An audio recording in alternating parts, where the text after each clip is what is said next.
Hey everybody, welcome to another edition of the Community Podcast. On today's episode, I have Michael Barton from MTS Solutions. How's it going, man?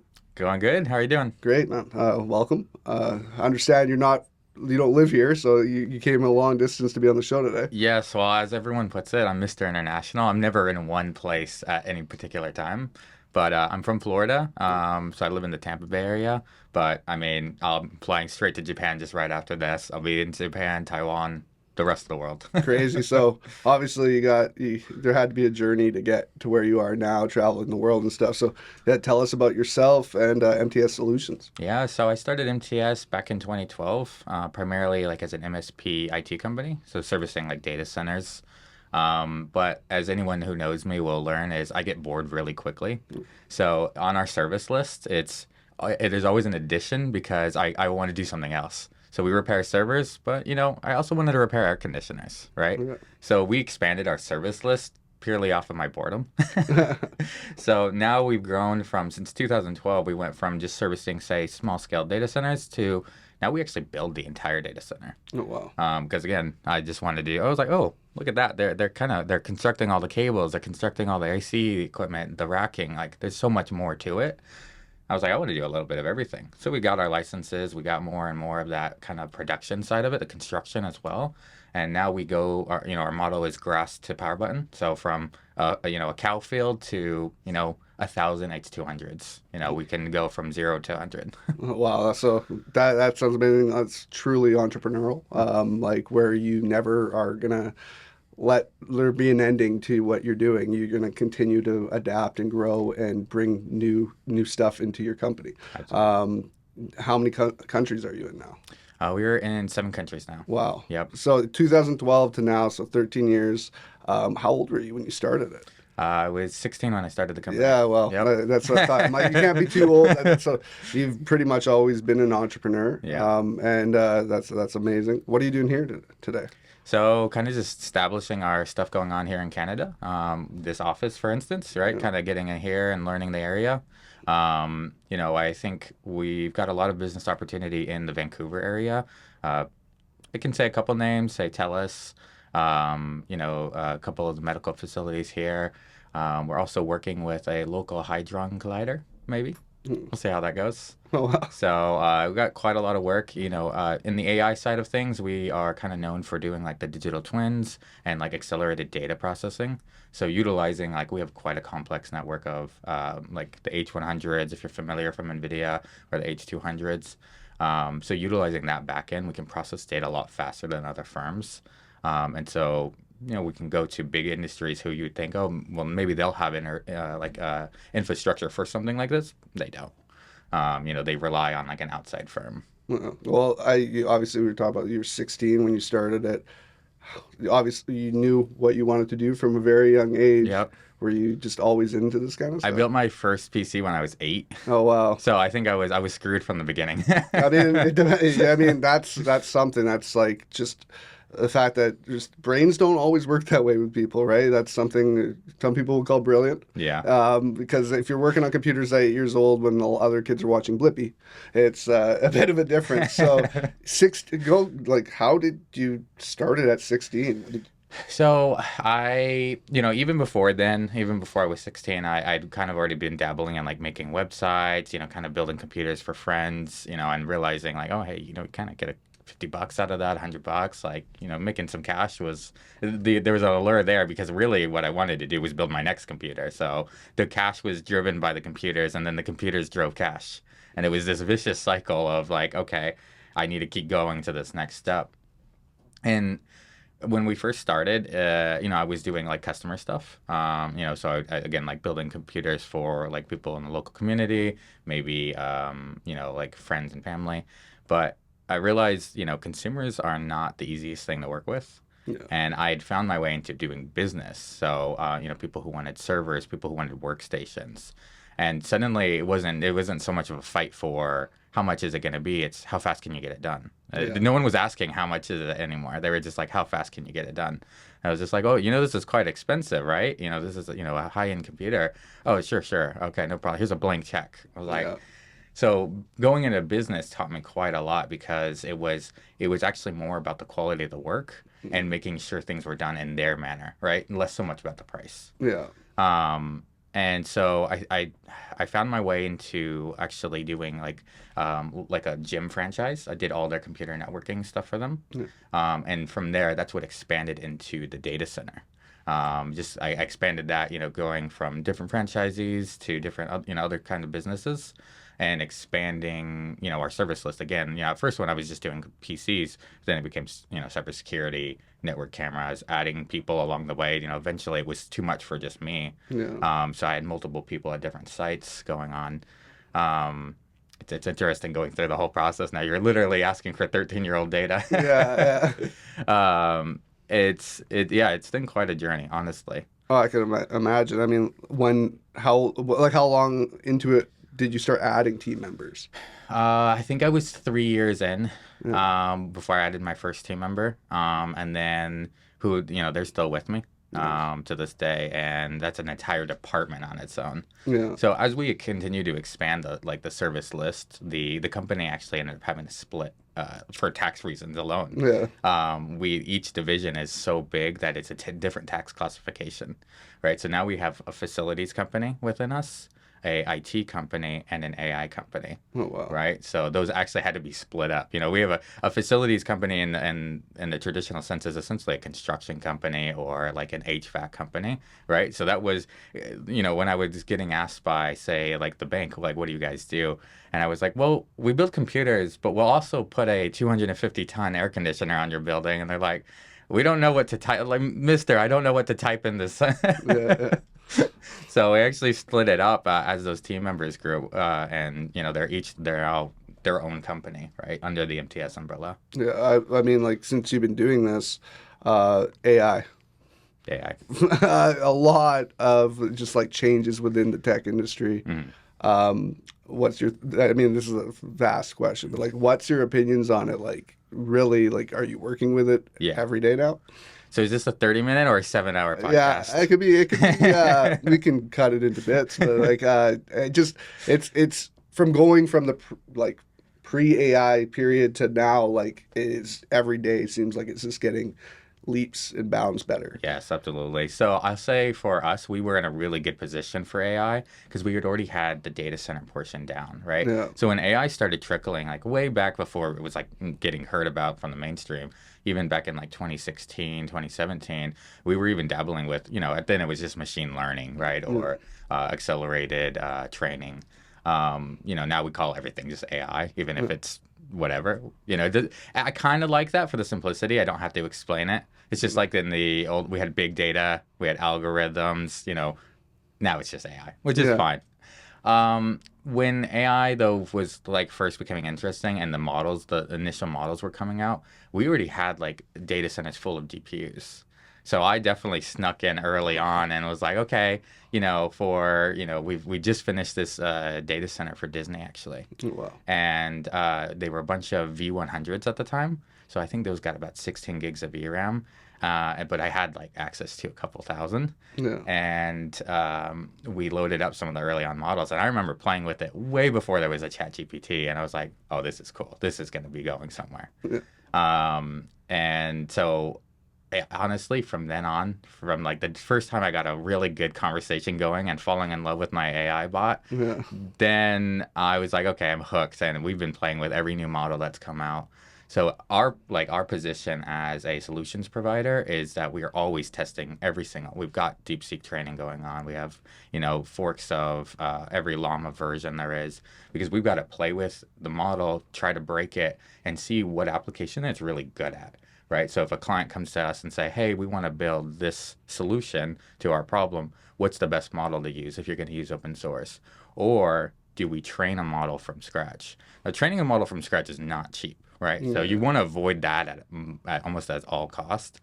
Usually you want to try to fine tune a model. Yeah. But as you can tell, we've been nerding out on the models and AI from the get-go. Yeah, and then I mean, like, it's still amazing if you actually look at the percentage of like everyday people using AI is still such a low percentage, Hmm. not realizing how beneficial it is. Like when I'm a business owner, for business owners, getting something done in a half hour that might have taken you a day to a couple days to complete. I know with the programmers too, like not using it to program everything for them, but just to assist them. It's just Right. it's almost like we don't want everyday people to find out that things are taking us so much less time, Yes. because then people want services cheaper. Or they're gonna want more, and you're going right back into working those 60-hour weeks, right? Yeah. But I think you put it really well. Like AI is a good assistant tool, right? Yeah. There's no programmer who's writing 100% of the code by AI, Yeah. because if you go ask ChatGPT, hey, make me an app, the amount of times it's just like it gets really far, and you're like, wow, this is a good template, but you go try to put that in action, no, it Yeah. doesn't work. Yeah. No, You got 600 errors, or it'll make things up. It'll say, hey, I made this whole library that's going to solve this problem for your app. That library doesn't exist. yeah. And it will gaslight you into believing it exists by saying, oh yeah, no, here's the GitHub link to it and everything. And it's like, this link doesn't even go anywhere. Yeah. No, it's you definitely have to use your due diligence, and you can tell. Like I feel like you can tell most of the time. Like I can tell when other business owners are using AI, like let's say just responding to an email to me. Hmm. Some I can definitely tell way more. Yeah. It's like first draft of like just plug this in, comes out, it looks like AI wrote it for me. Tell me who, unless it's like a newsletter, is like putting things in bold and italics through an email while they're just supposed to be responding about like having a Crazy. meeting tomorrow. Like Yeah. it's so there's like I feel like we're in this time where people are lazy, people will get their hands on it. Mhm. You're gonna get just this like rinky dinky version of AI, Yeah. and then people that realize it's actually the person who's prompting it. Mm. That's like the more you understand it and the more you put into it, the more brilliant it really can be. Yeah, exactly. How do you feel when you get an email that's clearly written by AI? I don't mind it. I'm just like if it's another business owner, because I do a lot of business to business conversations. Hmm. Um, I usually just kind of feel like it's something to do with time issues. Like Right. if you can get like I know I get tons of emails. I know my wife gets even more.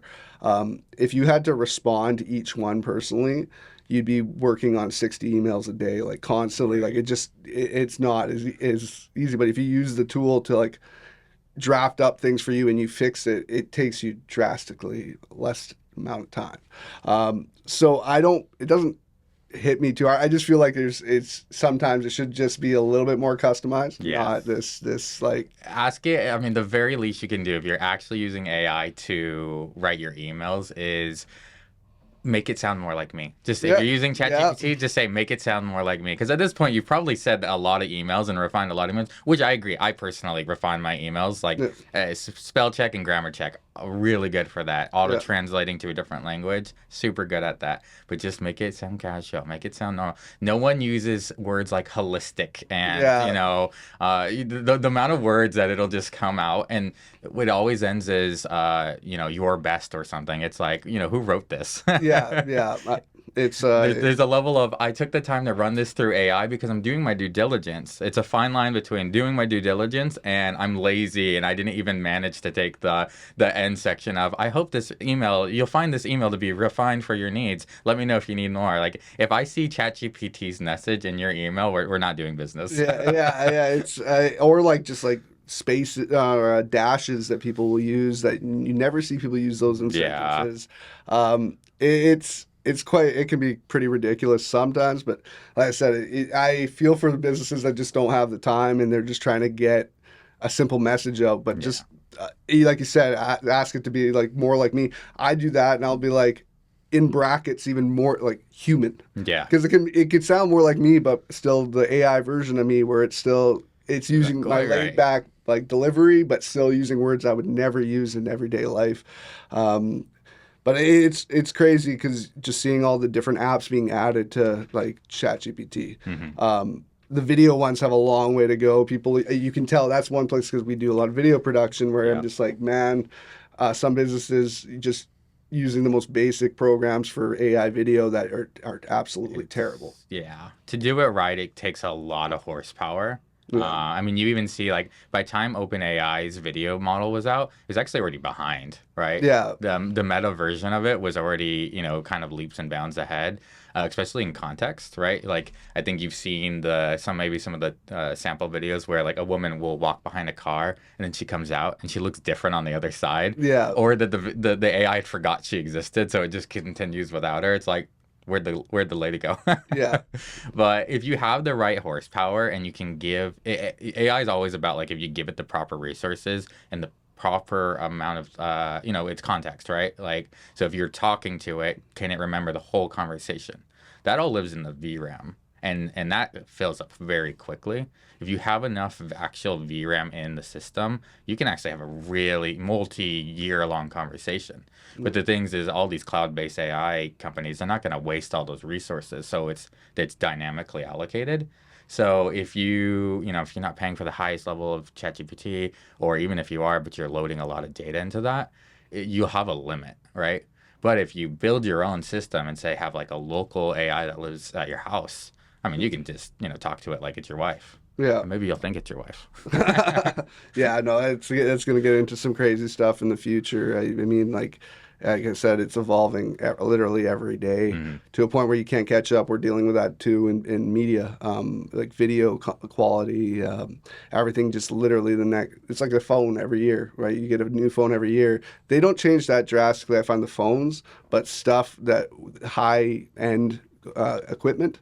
It's changing drastically every year for media, and it's just like you can't fall behind. Yeah.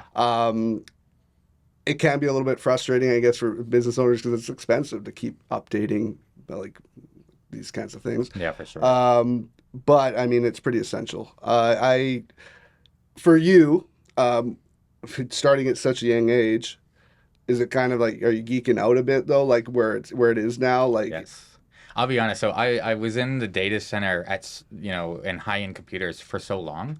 Honestly, I got bored yeah, in a way. Again, I guess that's a recurring thing with me is getting bored eventually. But like we've got GPUs, right? You had the 1080, and then it was the 2080, and then it was the 3080, and then it was the 4080, and it's like, okay, that those are all really cool. Every card has their own incremental increase, but eventually, I always kind of knew what to expect out of like regular hardware, right? We had every 2 3 years we had an incremental increase and it did this, but at the end of the day, it went to go play games, or to be honest, like even my current computer is overpowered.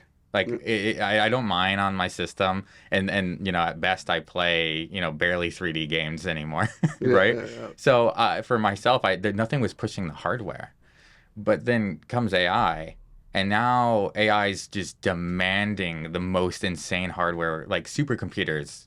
We're throwing at it, and it's not enough, right? Yeah. And so it lit me up because I'm like, oh, we actually have something to build for. We have hardware to build for the software, and not software to match the hardware. I mean, because to this day, right, we have these like 32 core CPUs, and I'll open Windows, Task Manager, and it's like, yeah, I'm using like 4%. Yeah. Maybe 4 cores are lit up, whether it's bad software because they're just not multi-threaded compatible, or it's just not very demanding, or the fact that when you have a $700 CPU and you're running Peggle, like there's nothing to do. Yeah, Peggle. That is a throwback. I actually have been playing that game with my kid for a while. Last Yes. little while, I brought it back. Like it's downloaded on my PlayStation, and I downloaded it in 2013, I think, and I'm Nice. still rocking Peggle, man. That's funny. Teggle's a good one, and you guys locally have that EA office here, Yeah, so yeah. It's been here forever, man, and it's. I know it's gone through some challenging times. The gaming industry seems to have gone through some challenging times yeah. lately. So I've heard about tons of layoffs at EA, but I mean they were revolutionary for their time. With like all the sporting franchise contracts they got, like it was huge for a while, absolutely huge. And as a gamer myself, though, I feel like they've kind of fallen off on anything but game. Like Right. their games have kind of gone downhill, and I don't know if it's because of the cut off, like the layoffs and everything. Yeah, it feels like it got stagnant, really. Yeah. Yeah, like there's a couple good ones, but I mean, I still return to my old favorite, apparently, because I brought back a, what is Tego's got to be like 15 years old at least. At least, and like it's great because it's so easy to pick up and it Hmm. doesn't need to improve. Like Right. there's certain games. I think that's why I always get into video games now. But like Nintendo, I find is so brilliant because you can play a game they created 20 years ago and Hmm. it doesn't age bad. Like Right. their graphic style works. It doesn't even matter if it's a little bit choppier, like an N64 game. It still works because it's cartoony. Yeah. When you go to try to play like Final Fantasy from PlayStation 1, it's really difficult, even if the story's great, to Yeah. play with those graphics now. She was hot, back then, but triangle face isn't doing it for me anymore. No, and like that's the thing. I can go back, like my favorite franchise of all time is Legend of Zelda. Okay. So like Ocarina of Time, best game of all time in my opinion. I can go back and play that not just because I love the game. It looks like it looks like it would be developed by maybe an indie developer, Right. but it's still playable. Right. I just absolutely love it. What are your like go-to games? Oh, go-to games. Well, I mean, just that alone was really good to bring up because now the modding community has picked those older games up and then just doing like 4K up-res. Because Yeah. like you said, like as long as it was designed in maybe a cartoony style or just like Nintendo's done a really good job even on their more sophisticated games where you just upscale it now and it still looks very well. Mm. But games I come back to, yeah, Command and Conquer. Yeah. Have you ever played Yeah, that yeah. series? Yeah. Yeah. Command and Conquer 3 Red Alert is one of my favorite like franchises. Absolutely. I will come back to that. And it doesn't look that great anymore, but I remember when it came out, I was like, oh my gosh, look at the water. There's Yeah. like waves in the water. Like this is crazy. It Yeah. had nothing to do with like putting units around the board, but I was like, just like, oh, that's cool. That's a good series. Yeah, there's a ton to revisit, and I think the theme of old games versus the new games is back in the day, games were finished and released, Yeah. and now it feels like we're always the beta tester, right? Yeah. Everything is a pre-release. Everything is always getting updates. I think the Cyberpunk series is a good example of a game that came out too early. Yeah. Because now I hear it's really good. Yeah. But the whole first year it was out, everyone is saying it was filled with bugs. It just wasn't done. Yeah. It should have been a pre-release. First impressions, everything. Right. You don't rush something, even though people are demanding it online. I mean, like, perfect example is GTA 6. Mhm. Like, they've had, what is it, 3 different consoles, like, ages of consoles have held GTA 5. Yeah. They keep on updating it because they can. It keeps selling, like, their online sales, I guess, are still good. Wow. But GTA 6 is like, they can keep pushing it year after year, and people are still going to be as pumped for it. Hmm. Don't rush it. Yes, please. And that's what I think they're really good at doing is they don't care. Yeah. They're gonna finish this properly. Especially because from what I understand, they're like the updates, like when they started working on it, I don't know if it was like straight up with Google Maps, but they're working on like realism of maps to the city that's supposed to be fake, but matching. Like I know, like it was Los Angeles, it was always trying to match before, but like there's more. Like it's just AI being pumped into the actual video game that is real life. Yes. It's real life that can update. Like if you're playing online, it's updating weather, it's updating everything that's actually live happening in the city that it's supposed to be in. Right, which is so cool. It's more like a Microsoft flight sim where it's like real world weather to the actual world in the game. And if the rumors are true, this GTA 6 is in Florida. Is it? Yes. Oh, So nice. I've seen like some like pre-rendered. If it's true, like that's gonna be insane. Yeah. I'm sure everyone's gonna get shanked in Miami. Yeah. Racing cars in Tampa. It'll be fun. Are your businesses like headquarters still in Florida? Headquarters. Yeah, our original base is in Tampa, so Yeah. we're still very present there. But we are in every country that we're in. So Canada here, Taiwan, Japan. We have an office in each location. Yeah. I don't know. Like I guess technically on paper, Tampa is the headquarters, but everyone is its own stronghold, if you Yeah. will. How being from Florida, how do you like Canadian taxes? Well, it's different. Hey, I'll appreciate the free healthcare over anything, right? Yeah. Yeah. I know there's some challenges. It's a little slow, I but can get into that. I would take that any day. Yeah, if you can get into the doctor. That's the only issue we're having in Canada is like it's all great on paper until it's practiced. And Right. we pay for it. It's Mm, not free. I don't want to get all conspiracy like, but we pay a lot of taxes, so it goes right. into our medical system. It's a crazy time. I mean, the two countries, obviously, it's all over the news between the States and Canada, a lot of stuff going on. Right. But in reality, like probably the greatest like neighbors that got along in the history of the world when it comes to no real fights against each other since Yeah. like the 1700s, apparently. Yeah, it's not too bad on paper. On paper, yeah, on paper. But yeah, it's just interesting times. I just think Florida, it's got to be, like, it's just such a place that I've wanted to visit for a very long time. It gets a bad rep in Canada sometimes. Have you ever heard of what like Florida man? Florida man. We were known as Florida man.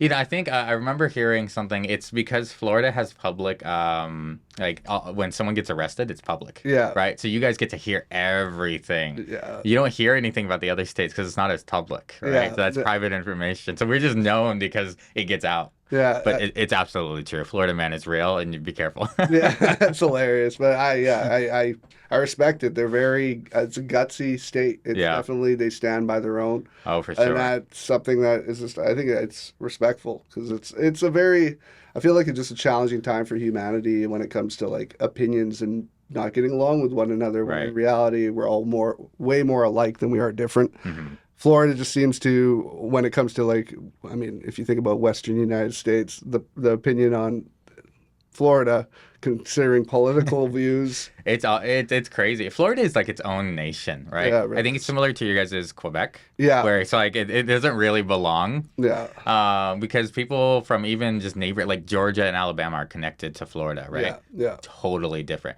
Georgia and Alabama are southern states. And yeah, even though Florida is the most south state in the US, we're not southern. yeah, yeah. Very. It's more. Yeah, you don't get the typical Southern twang. No.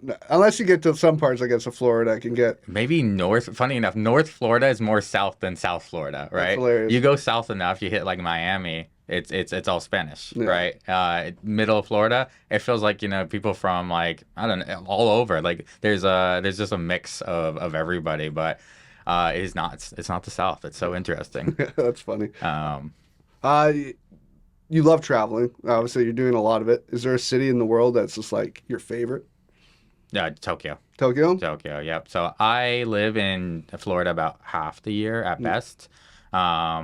Traveling everywhere. I primarily live in Japan. Wow, Yeah. nice. When So did you make that decision?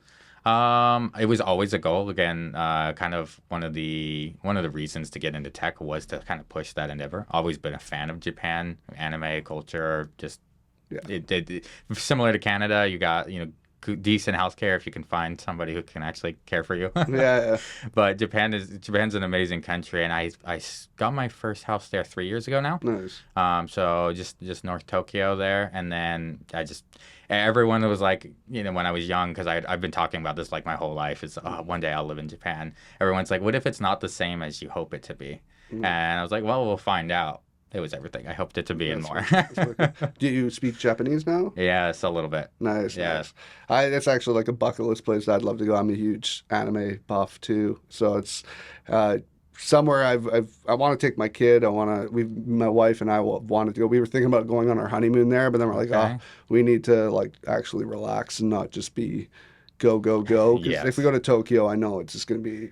You will not stop moving from the day one to the time you're getting out. They'll have to rip you on the plane. Yeah, I'm a pro wrestler, so like Oh, I've wow. always wanted to go see wrestling at like the Tokyo Dome. Yes. Huge bucket list thing for me as well. But like, yeah, Japan is probably one of the like I've never been there, but just like from what I know, that one of the coolest cultures you could ever be around. People are super friendly, and there's just so much cool history. Yes. No, I 100%. Please, as soon as you get a chance, go. You're gonna enjoy it. Yeah, yeah. So you, how is property prices out there and stuff? Extremely cheap. Yeah, Especially compared to here, like in yeah, BC. BC's prices are insane yeah. for like a 50-year-old house, and I'm looking at is that 1.2 million? That's cheap. You know, There's a townhouse just around the corner from here because I live in an apartment. Townhouse around the corner that got listed for 1.4 for a 3-bedroom townhouse. It's crazy times here. Yeah. It's always been a desired place, Hmm. but now being literally the most expensive place in North America to live, Right. just for everyday people. Like, I mean, uh, there's houses in East Vancouver that are literally looks like crack shacks that are going for 2-3 million. It's crazy. So that's a polar opposite from Japan, where in Japan there's this problem called they're called akiyas, Yeah. which is Japan has 10 million houses that are abandoned. Wow. Everyone wants to live in central Tokyo, right? Yeah. So what happens is, say your grandparents pass along, and maybe you're supposed to inherit the house. Well, you want to live in Tokyo. You don't want to live in the farmhouse or the ranch house that's in just rural Japan or even suburbs Japan, Yeah. right? So you abandon the house or never take claim of it, and it just sits there, and then the government scoops it up and offers it on for essentially just what the tax rate is. So you can get these houses that have been abandoned for maybe 3, 4 years, maybe even longer than that, 10 plus years, for extremely cheap. And when I say cheap, I mean maybe 20,000 US, 30,000 US, right? Wow. So then you go in there, and there's a lot of YouTube channels now you can go watch where they go in and they renovate these places. So you buy, a property for 30,000, you pour 40,000 in there, and you have an amazing house for less than you can get anywhere here in Canada or America. Yeah. My first house in Japan was actually an Akia that I bought in Iwaki, and that's a rural like Fukushima area. Okay. And so being part of Fukushima, I think that helps because nuclear reaction, maybe not as sought after now, Yeah. but there's no radiation anymore, right? Yeah. So I bought the house for extremely cheap, and I didn't have to do anything. The house was essentially already, finished. It was abandoned for only 3 or 4 years, and I think I spent about 45,000 US That's crazy. total. Like not bad. Yeah, it's funny. Like, the Instagram ads, I've actually seen quite a bit of like Japanese homes listed, and Hmm. I think it's just, I know there's different countries in the world that have been pushing ads in countries, especially Canada, like Mm. where because it's so expensive here. Like move here, you can afford to live Yeah. here. They're trying to boom their economies, which is respectful. I know Europe's the same. Parts of Italy that have like told Canadians, I think Americans too, if they move there, they'd give them 25,000 US and a house just to live there and like Right. boom the economy in these small rural towns because nobody's living there anymore. It's fair. I mean, if you look at Canada as a whole, at our population, we're all border dwellers, right? You Right. look at we all live within like close to the American border, and then once you go north, It's our too damn population. cold up there. Yeah, it is too damn cold. Like, I mean, I think the most northern major city in Canada is Edmonton, Okay. and everything else is pretty much near the border. It's just nothing. Yeah. Yeah, so it's we always want to be close to our neighbors down in the States. I think it's just, I mean, especially if tariffs come in, but like the trade between the two, as soon as this stuff is getting shipped further up north, it's costs quite a bit. Yeah, I can imagine. Do you think that living right on the border was that a temperature reason or was that a trade reason? I think both. I Yeah. think both. I mean, it's comfortable. Vancouver, especially, like, is that's why we have like in reality we have such a bad homeless Right. like problem is because a lot of people that are like homeless around in Canada will find a way to get out here just because the climate. Like, I Yeah. mean, we're the most moderate climate in Canada essentially. Like, we have a lot of rain, but it still doesn't get to -40 or -50. I know it's different Celsius and Fahrenheit. Those aren't freedom units. What are you talking about? So yeah, that it's just yeah, that's why I think Vancouver is sought after. But I do think it's a trade deal. I Yeah. think it has a lot to do with it. When people first came from essentially the United States into Canada to create a new country, it was all like Toronto, Montreal, right close to the border because they still need those trade partners. Plus, there wasn't really a border then. So this place looks nice. Why would we try to get further up when Yeah, this place looks so nice, right? that's fair.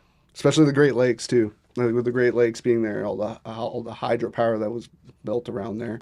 Yeah, I think there's a reason for it. Yeah, and hydropower is a really good example that you brought up is your guys' power is so cheap, Yeah, right? It's just even while the housing is the most expensive in the world, your water and power is almost the cheapest in the world, I know right? that. Like, I think BC actually supplies a lot of power to the Western United States, Yep. and so that's a reason why it's expensive for a lot of people in the States is because it has to come from up here, Yep. and it's crazy. Well, back to MTS Solutions. Where can people find out about you? You're expanding to Canada. Is it solely going to be Vancouver? Is there anywhere else in Canada? We'll be in Vancouver, so all of BC Yeah. essentially, Toronto, and Montreal. Yeah, Yep. so that's awesome. So Where can they find information about your website, yeah. socials, everything? Social, kind of, reach out to us on LinkedIn, MTS Solutions on everything. So, can reach out to our team directly there.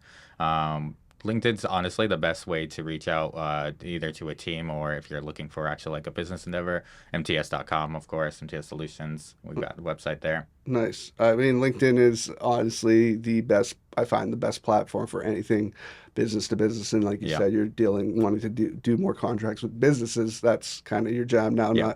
not those single people looking Not for. not the neighbor across the street who wants a new computer for $5. Yeah, we deal with that too. With our business to business, we do a lot of media production. Right. If I depending on the scale of the business, the price never matters they know they need the service. Right. And that's what's amazing. Dealing with like businesses that respect your work and know how much value there is in it, that doesn't even matter. I know, I mean, if companies have more money, it's a little bit easier, but at the same time, it's just not worrying about the finances Yeah. part of it and looking at the actual work at the end is. Right, I because mean, we want to do a cool project, right? yeah, If you're asking me for an AI data center, I want to build you the best AI data center. I don't want to build you the best AI data center I can for $1,000, right? yeah, So I mean, there's a real price to entry. Now there's a solution for everybody, right? yeah, But MTS Solution primarily focuses on enterprise and large business, medium to large business. We have open available tools. As we kind of develop a lot of these AI tools, the cost comes down dramatically because kind of someone's already paid for that development, right? If you need an AI for self-driving, for instance, right? mm, Tesla's already putting so many hundreds of millions of dollars into that kind of training. By the time it's trickled down to maybe a smaller business, the software is much cheaper. The coding has already been defined. So you're not paying for that development and the product. You're just paying for the product at that point. yeah. So there's a service for everybody and a solution for everybody out there.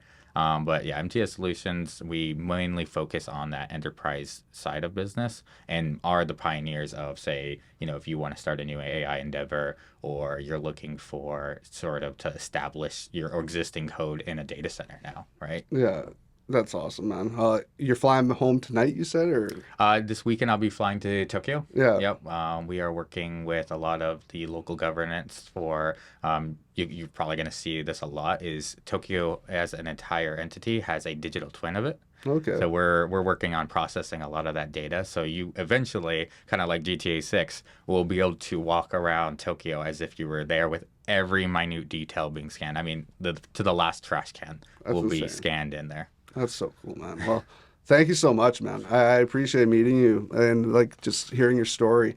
I'm happy that you guys have chosen for Vancouver location, that you're going to be dwelling in here. This is your new headquarters, I guess, for Canada. But yeah, I appreciate you coming on, man.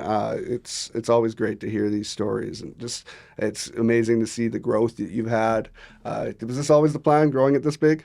Yes, and, Yeah. and continuing on, we'll be standing right next to NVIDIA is our goal, right? That's awesome, man. Well, I wish you good luck. I know you have Steven who's in the background right here. Awesome dude. We've talked to him for years, and like with him being here in Canada, I know you guys are gonna do well up here as Yes. Looking forward to it. Thank you so much. well. Oh, thank you, and thank you all for watching today. Make sure to hit the subscribe button as well as like this podcast, and let us know what you think. If you like the podcast, let us know. As well as if you know anybody that would like to be on the podcast, if you'd like to be on the podcast, reach out. We'd love to have you and tell us your story as well. This has been The Community. I'm Mike Arboit. My guest was Michael Barton from MTS Solutions. Have a good one.